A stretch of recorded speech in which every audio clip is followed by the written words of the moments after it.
Halo Indonesia, semangat pagi. Perkenalkan, saya Setia Permana. Saya mahasiswa Binus Online University.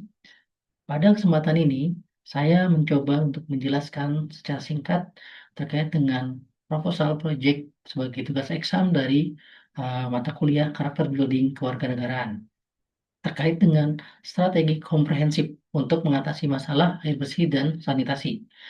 Tentunya ini berkaitan dengan SDG nomor 6 terkait dengan Clean Water and Sanitation. Baik, berikut adalah latar belakang permasalahan, yang mana akses terhadap air bersih dan sanitasi yang memadai merupakan salah satu tantangan utama yang dihadapi oleh banyak negara berkembang. Sanitasi dan air bersih yang layak merupakan kebutuhan dasar manusia yang sangat penting untuk mendukung kehidupan dan kesejahteraan sebagai makhluk hidup. Namun, eh, pada kenyataannya masih banyak ditemukan di negara maupun di dunia, termasuk beberapa wilayah di Indonesia, yang menghadapi tantangan serius berkaitan dengan akses terhadap air bersih dan fasilitas sanitasi. Juga masih ditemukan di beberapa daerah di Indonesia terkait dengan infrastruktur yang sudah tidak memadai. Baik, selanjutnya adalah perumusan masalah berdasarkan hasil diskusi dari tim kami. Ya, yang pertama, eh, apa peran masyarakat dalam menjaga keberlanjutan program air bersih dan sanitasi yang telah dilakukan oleh PDAM? Yang kedua, apa strategi yang diterapkan untuk memastikan sumber air baku yang disuplai tetap aman dan memenuhi standar? Dan yang ketiga, bagaimana PDAM mengintegrasikan solusi teknologi dalam mengelola air dan sanitasi? Baik, dari hasil wawancara yang dilakukan dengan narasumber, eh, Bapak Agustian selaku Direktur PDAM dari Kota Solo, terdapat beberapa tantangan yang dihadapi oleh PDAM selaku pemelihara air bersih. Yang pertama adalah Perum Air Minum Kota Surakarta menghadapi tantangan besar terkait kesediaan sumber air bak.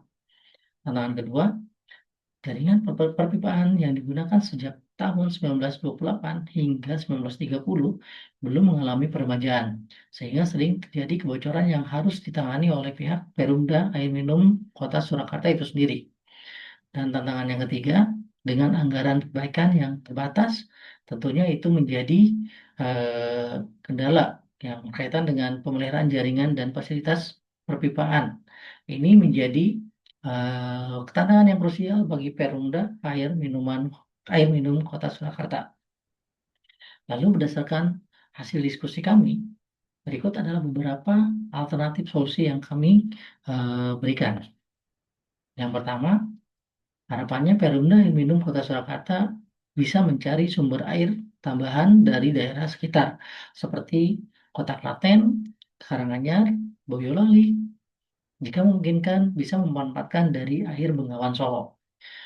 Berikutnya, merekomendasikan program peremajaan pipa secara bertahap dengan dukungan dana dari pemerintah pusat atau melalui kemitraan publik swasta. Dan solusi yang ketiga, memperkuat kerjasama antar daerah dengan membentuk konsorsium pengelolaan air yang melibatkan pemerintah pusat, pemerintah provinsi, pemerintah daerah, dan tentunya peran dari masyarakat. Baik, berikutnya refleksi diri dari hasil wawancara yang sudah kami lakukan. Tentunya dari hasil interview dengan Bapak Agus selaku Direktur Utama dari PDAM Surakarta, banyak sekali hal yang kami dapatkan. Banyak sekali informasi yang kami dapatkan dan pembelajaran yang kami dapatkan. Penggunaan teknologi dalam pengelolaan PDAM menunjukkan bahwa inovasi dapat meningkatkan efisiensi dan kualitas layanan. Hal ini mendorong saya untuk lebih menghargai peran teknologi dalam sektor publik dan bagaimana hal tersebut dapat memberikan dampak positif bagi masyarakat. Lalu, kesadaran bahwa infrastruktur yang baik adalah fondasi untuk menyediakan layanan air bersih yang memadai. Ini mengingatkan saya akan pentingnya perhatian terhadap penggunaan infrastruktur yang berkelanjutan untuk kesejahteraan masyarakat. Dan yang terakhir, Saya juga menyadari bahwa keterlibatan masyarakat dalam pengelolaan sumber daya air sangat penting. Ini mendorong saya untuk lebih berperan aktif, lebih berkontribusi dalam program-program yang mendukung pengelolaan sumber daya air yang berkelanjutan. Kesimpulannya adalah dengan solusi yang komprehensif dan kolaboratif, kita dapat mengatasi masalah air bersih dan sanitasi, serta menciptakan lingkungan yang lebih sehat dan berkelanjutan. Demikian presentasi singkat dari saya. Terima kasih. Semangat pagi.